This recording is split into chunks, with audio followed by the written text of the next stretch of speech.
Hey everyone, John the Drone Ranger, Missouri. You ever have one of those lulls in life where you really don't know what you're going to talk about, what you're going to do? It's just like you're just cruising through on automatic pilot. Well, I guess this week has been one of them. One thing after another, and you know how life can go. It's either monotonous and just very boring, or there are things that you really don't want to have happen that do happen. Yeah, well, it's been one of those weeks for me. Not only me, but my wife also. But I'm not going to get into that right now. Anyway, I got a couple videos that I edited that I'm going to put on here. Nothing spectacular. I'm just got an RC truck that you probably have seen before my dogs chasing.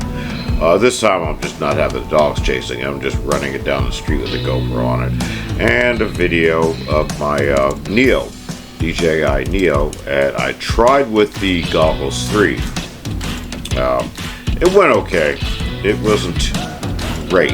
I'm not saying the Neo is the greatest thing to use with the Goggles 3, since the resolution of the Neo is basically maybe at 1080 at most. But anyway, it's okay. But it's entertaining with the music and everything, and so like I said, it's going to be relatively shorter than most of my stuff. So anyway, with all the weather we've had and everything, it's getting those breaks in between all the nasty rainy weather. I just had those little lulls in there, and I decided just to do something with it, and hopefully it'll either be entertaining or cure your insomnia, whichever it may be. So I'll have more content coming up soon, and until then, this is John the Drone Ranger, Missouri, signing off for now.